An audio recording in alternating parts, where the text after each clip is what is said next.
The last talk of the day here, our last presenter is Douglas Crockford. Doug's the author of How JavaScript Works. He's been working in broadcasting, learning systems, small business, office automation, games, interactive music, multimedia, location-based stuff, and many other things. But perhaps best known for having discovered that there are good parts in JavaScript. Who knew? And there's also maybe the first important discovery of the 21st century. He also discovered the JSON data interchange format, the world's most loved data format, and the thing that I get confused with all the time, having a name that has that plus one letter.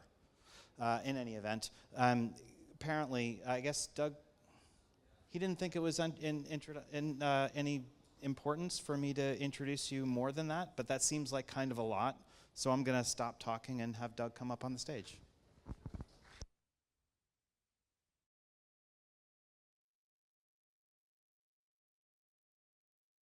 Buddy? Am I on? Yeah. All right. So who's heard of JSON? Anybody? Oh, a number of hands went up. And I'm not surprised because JSON is the world's best loved data interchange format. I came up with JSON in 2001 because I was doing what we now call single page applications in a browser and I needed a way to communicate with the server. And in putting it together, I had some design rules. And I felt I needed to do my own because at that time all the smart kids were saying, you got to use XML. I looked at that and said, well, that's obviously wrong. So there's got to be a better way. So this was what I thought was going to be a better way. So the first rule was I wanted it to be minimal, make it as small as I could, because the less two ends of the network need to agree on in order to communicate, the less likely things are going to go wrong. So I wanted to make it as small and simple as possible. I wanted it to be textual, and I wanted it to be a subset of JavaScript. That was because JavaScript was going to be the first parser for this new language. When I announced what I was doing, the world was not happy with me. There were a lot of complaints that I was reinventing the wheel. And my response to that was, the good thing about reinventing the wheel is that you can get around one. And despite what the experts said, JSON took off and XML stopped taking off. So this is a recent plot from Google Trends looking at XML versus JSON. Their data only goes back to 2004. So I don't know when the peak of XML was, but you can see it's been declining pretty steadily. I mean, this is quite a hype curve. And from this data, you can determine that the half-life of XML is about 3 years. So as you know, with that kind of decay, it's going to be around for a long time, but it's never going to be the thing it was supposed to be. And part of the reason for the bigness in it was it's both a data format and a document format. It totally failed at both of those. I guess one lesson should be just because something's really high on the hype curve right now doesn't necessarily mean that it's going to last.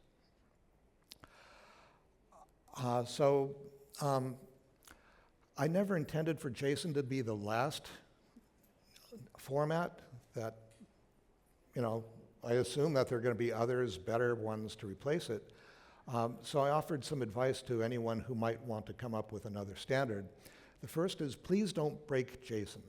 So the JSON standard does not have versioning built into it. So there's no way to change it without breaking it. The good thing about that, it means that JSON is stable forever. You're working in stacks where everything is constantly changing and breaking all around you, and it's not your fault all the time. JSON's the one thing in there that you can be sure is not going to make your life more difficult. If you are going to make something that's slightly different, make it significantly better. If you're making something that looks pretty much the same but has a little bit of difference, you're creating an incompatibility tax. Because some people will think they're interchangeable and they're not, and so that's going to put a cost on people. You want to make sure the value you are adding is much greater than that cost. And finally, give it a better name. The worst thing about JSON is the name. For one thing, Whenever you say it, Jason freaks out. He goes, what, really? Yeah? I'm really sorry, Jason. I don't know what I was thinking. Yeah, I'm really sorry. Also, there's confusion about how it's pronounced. I say Jason. A lot of people say JSON. It turns out the correct pronunciation is JSON. Everybody? That's right. So regrets? Yeah, I've had a few. So in looking back at the design of JSON, it's not as minimal as it should have been. For example, in the set of JSON values, I included null. No excuse for that. It shouldn't have been in there. It doesn't do anything useful. I did it because computer scientists really like null, but we don't need it. It's just a waste. So unnecessary complexity. In the spec for numbers, I allowed for capital E and a plus sign in the exponent. No need for that. That was just wasted. I can't repair that. I can't take it out because JSON can't change. Then finally, in the string, there's a place where you can do escapement. Escapement is fine. That's not a problem, except that I specified in the JSON standard, and I really regret this, that if you want to escape something in the extended planes, then you have to use the UTF-16 representation, which is just appalling. So for those of you who aren't familiar with what UTF-16 is, this is the way characters are represented in JavaScript and many other languages, and it's appalling. So if you're dealing with a single character in the original Unicode range, it's fine. You got 16 bits, you get a character, that's good. But if you want a character in the million character extended range, you do these two weird characters, and you take those bits out and concatenate them together, and that gives you enough bits to do another million characters, and it's appalling. Having some characters take one code, some characters take two codes, just messes things up. It's an invitation for bugginess. If you haven't seen the bugs, it's because it turns out we're not using those extra million characters except for emojis, and yeah, it shouldn't have been done, but it was. So if you were doing a modern language today, designing a new thing, you should use UTF-32, which is just allocate 32 bits per character. When these languages were being made 30 years ago, it was like, we can't waste that much memory, it's impossible. But Moore's law has just been ramping up, and we've got so much memory. We don't understand how much memory we have now. And doubling the size of the character is in the noise, doesn't matter. But you don't want to send those over the wire, because the wire is not getting faster the way Moore's law does for memory. So for the wire, we use UTF-8, which was invented by Ken Thompson, the guy who gave us Unix and a lot of other stuff. Brilliant man. And so you've got continuation characters. You can tell a continuation character because it starts with a 0, 1, and you just combine all the bits together, and that gets you a character of various sizes. Although you notice that each of the continuation characters only gives you 4 or 5 bits. So you're spending 8 bits, but you only get 4 or 5. That seems really inefficient. So I'm proposing something more efficient, which I call Kim. The name comes from my favorite design principle, keep it minimal. It's an idea that's been around for a long time. It's sometimes called variable byte encoding, but it goes by a lot of other different names, and none of them seem to be standard names, so I'm giving it my own name so that now everybody knows what to call it. And basically, it's really simple. It's just 7th bit continuation. The 7th bit tells you if there's going to be another continuation character or not. So you can get 7 bits just like that. And if the first byte has the 1 bit turned on, then you'll get 14 bits. And you can string as many of those as you want. So it's much more efficient.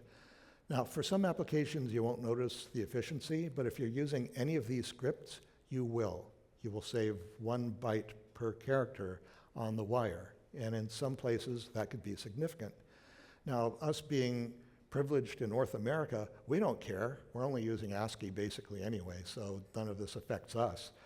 But if you're using Cyrillic or Hiragana or Thai or something, that's a significant savings. And so I recommend we do Kim. Also, Kim is a lot easier to process and faster and nicer. So I'm developing a new language system that I call Misty, and I do not have time to tell you anything about this except it's going to be wonderful and the solution to all of your terrible problems. But one of the things I need for Misty is a format for sending messages between different machines. A mission very similar to what JSON was made for, but JSON isn't appropriate for this application. So I'm calling my new format Nota, taking the one part of the JSON name that made sense. It was JavaScript object notation.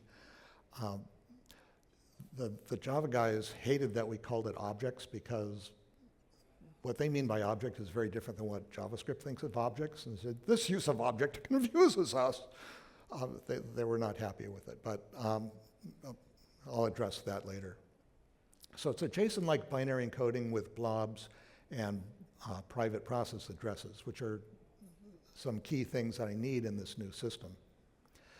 So I keep all the good parts of JSON, so it's still minimal in general, and still loose coupling. There are two schools of thought on doing interchange standards. One is make everything totally specified and brittle so that anything breaks if anything is slightly wrong. XML was based on that philosophy. And that really works badly in distributed systems because you can't control everything and make sure that everything is at the same level of updatedness. So instead we have loose coupling in JSON, so it's very easy for JSON to deal with systems with software at different revision levels, or even dealing with completely different languages. It just works really nicely, and I want to retain that. And it has support for blobs. Blobs are binary large objects. It's just a big container of bits, which we can use for encryption keys, network addresses, pixels and sounds, and compression and encryption. These weren't concerns in doing the browser, at least not 30 or 20 years ago, but they are for me now in the new system. So let me show you an example of how Nota works. So I'm going to walk you through a blob. So each object in Nota will have a header, and that header is based on Kim, but I steal 3 of the bits in order to take a type. But the continuations work exactly the same way. So the type code for blob is 000. And we've got the top 4 bits of the length of the blob in bits.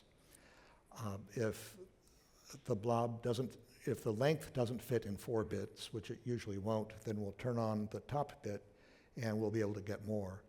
And then this header byte will be followed by a stream of bytes, and the number of bytes will be the number of bits in the blob plus 7 divided by 8.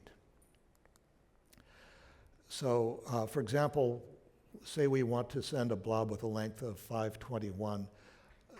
That's a length of a elliptic curve public key, so that's something we might want to encode. And you can see the binary code for 521.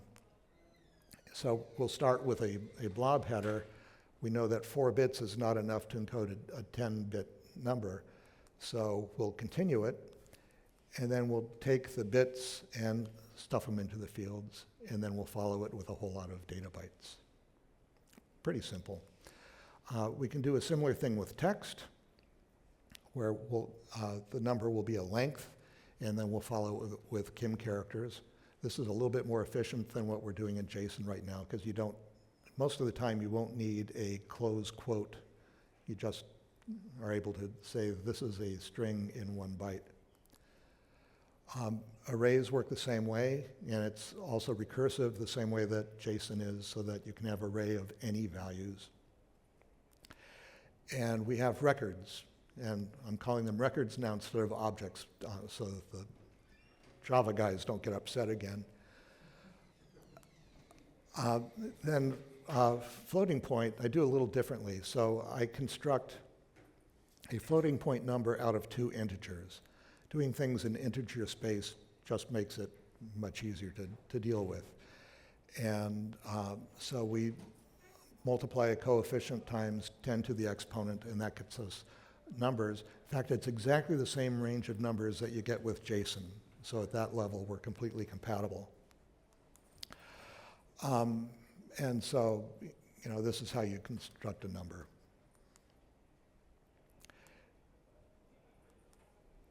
And then we have a similar thing with integers, just because integers are nice. And so we've got -5 and 666, which is still the mark of the beast, as far as I know. I don't think that's changed. So it's a constant, right? Okay, then finally we have symbols. So in JSON we had 3 symbols. In Nota we have 4. We have true and false again. We don't have null, because I'm not repeating that mistake. And then I added symbols that are peculiar to my application in Misty. So I have a private symbol, which is the prefix of a private process address.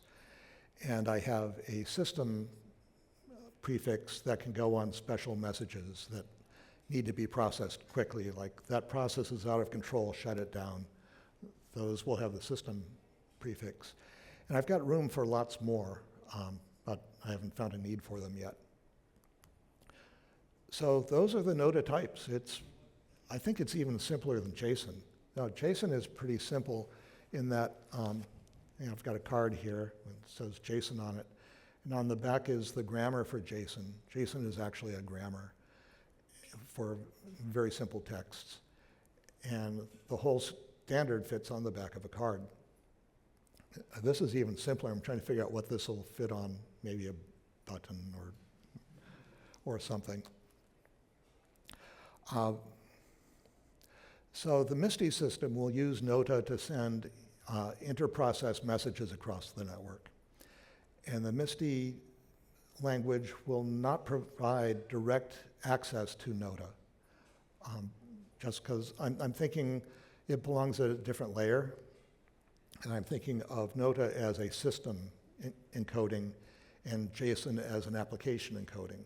I think we don't pay enough attention to those boundaries, but I'm doing that here. So the Misty language will still provide access to JSON, because JSON is still useful for communication and persistence of things at the application level, so it keeps that. So JSON does what Nota does what JSON does. Nota is not intended to replace JSON. Everything that JSON is doing really well now, it should continue to do well now. I'm not proposing that any of that change. Nota is not human readable, JSON is. And for a lot of JSON's uses, that human readability is important and should keep happening. Nota is more compact, it's faster to encode and decode, which I think is why it belongs at the system level, at the networking level. And it may have applications beyond Misty, but right now I'm just concerned with Misty. So if you want to find out more about Nota, you can go to that happy URL.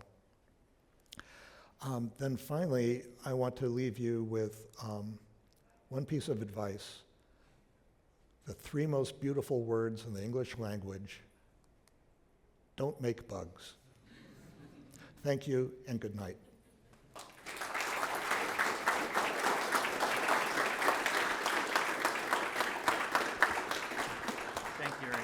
Thanks very much, Doug. That was pretty fascinating, and I couldn't help but think, especially in your closing, that this sounds like the application for Misty is a very memory-constrained circumstance. Is that true? No, it's not. So the plan is it's going to be a multi-process language, where right now you're running everything, loading everything into a single process that runs in a single thread. And you're finding huge bottlenecks there, right? It's just hard to get stuff going fast enough and keeping it going fast enough. It's way too complicated. So in Misty, we're able to break applications up into lots of pieces, each running its own process, so they can all be running in parallel. So you're having trouble getting stuff to go fast enough in either the browser or the server. But here, we'll be able to take advantage of all the cores you have. And so everything's running at once. Everything communicates by messaging. The processes you're communicating with don't have to be in the same box. They can be in other boxes. They can be all over the world. So the language assumes that everything is distributed.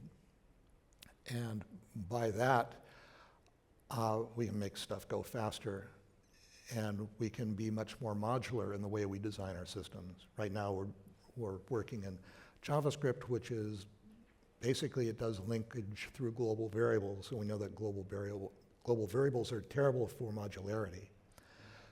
So this addresses all of that, and security, that you can only send send a message to a process that you know the private address of. And it provides a way of controlling and distributing the distribution of the private addresses. So it's secure by default, which the current system absolutely is not. And so is that why Misty can't talk to Nota? Keep an isolation between? Well, the reason... Or can't know about those messages? Well, Misty is not using Nota, or is not using JSON because JSON can't do blobs.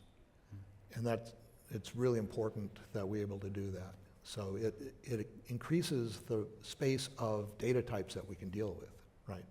Right now, in the browser, you can receive, well, the browser can deal with stuff that JavaScript can't, because JavaScript can't handle blobs.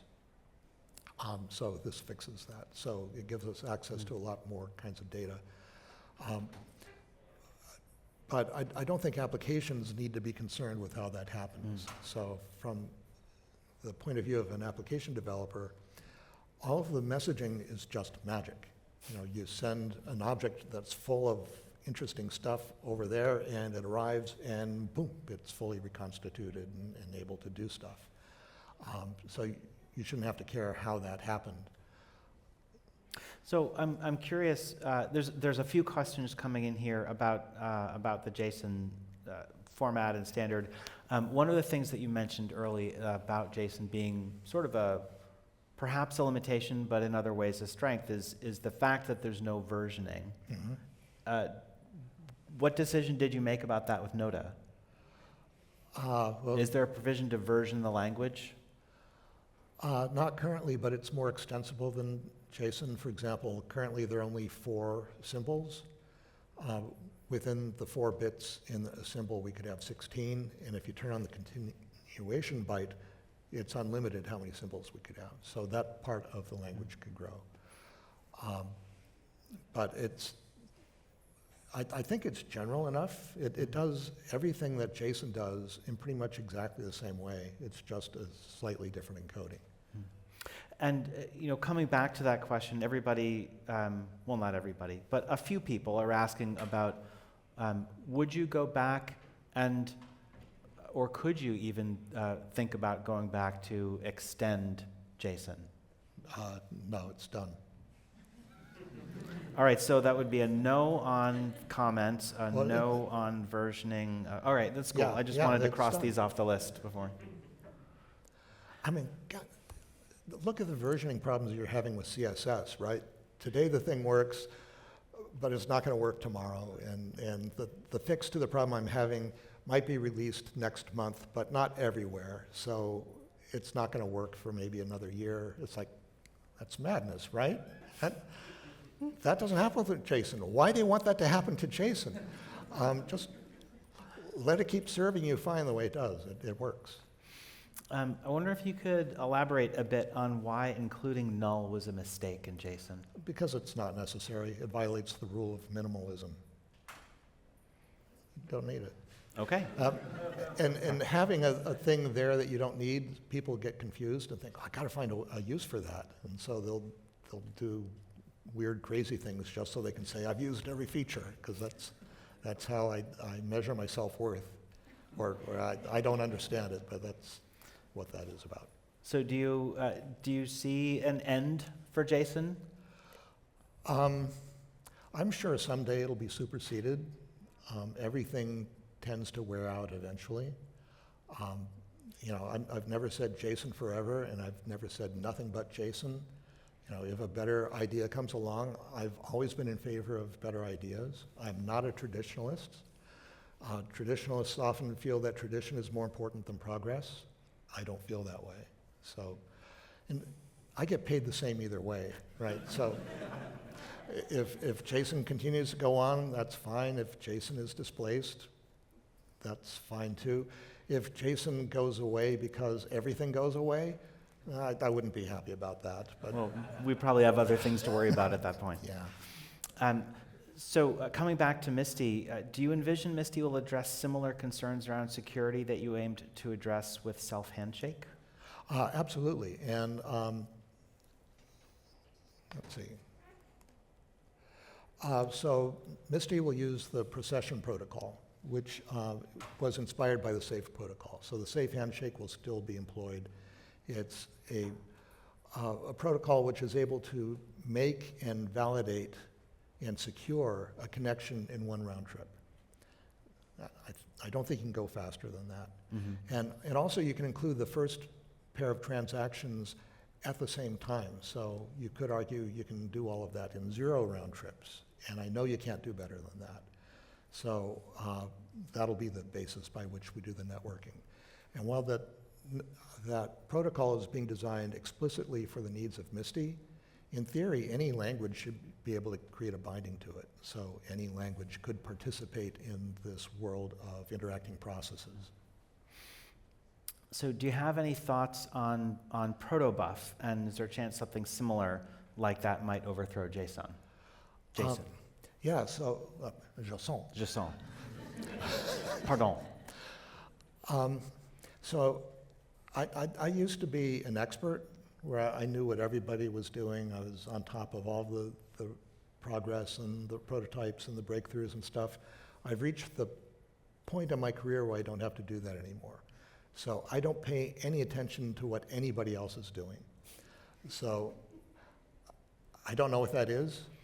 I don't either. So Simon, anybody want to elaborate on that? No, don't ask him that. So it might be great, and it might happen just as he describes. I don't know. Fair enough. All right, so let's ask some questions about naming. The naming of Nota and Misty, what was the inspiration? Okay, so JSON was JavaScript object notation. JavaScript is clearly problematic for a couple of reasons. One is that it implies that it's a JavaScript thing, and it's not really. It works with all languages. The reason I put that in the name was to give homage to JavaScript, which was an odd thing to do at the time. It wasn't, in 2001, JavaScript was the world's most hated programming language. It was hated by the people who weren't using it, and it was hated maybe even more by the people who were. And to say, and this is a JavaScript thing, that wasn't buying us any points. I just did it because I was trying to be honest. This is where it came from. And the JavaScript name itself is problematic. It's got Java in it, and what's that all about, right? So that's still confusing people even today. And then it's got the script thing, which implies, oh, that's because it's not a real language, and that's not true. So that was another source of confusion, so get rid of that. Then object, well, we talked about the Java people. Object? That's not an object, so I didn't want to do that again. Then finally notation, I go, yeah, notation's not bad. So take the first 4 letters of notation, and there we go. Now, I've already noticed that there are some problems with it. One is that sometimes it means none of the above, and that's not intended. And some people could read it as not a. So, and I don't intend that either. So at some point I might be forced to change the name, but I'm really liking it right now. And it actually, it made me think of Nota, the typeface that Google developed with Monotype and others, that is the only typeface It's the only typeface in the world that actually encompasses every writing script in use on the planet. Wow. And I thought that was actually kind of an interesting similarity in the names. Yeah, well, as Unicode continues to get more out of control, that's harder to keep doing. You know, you could say we did it today, and then tomorrow, and you don't have it all yet. True, true. Just a comment on the saving 1 bit per character. For context, for some folks, you might have a 20K font file that represents everything that we would do in the English language. It could be several megabytes and well over 16,000 glyphs or more for something in Chinese, Japanese, or Korean. So when talking about those kinds of savings, if you're working with those kinds of font files, it is massive. It's interesting stuff. Tell us a little bit about if you did discover the good part in JavaScript, is there anything else that you've discovered that's any good about it since? That's not really been my focus. So I still use it. I write JavaScript almost every day. So, but right now I'm using it to create the tools for making Misty. So I'm in the middle of writing the Misty compiler in JavaScript. The Misty language is similar enough to JavaScript that there's a common syntax, or it's not common syntax, but common semantics.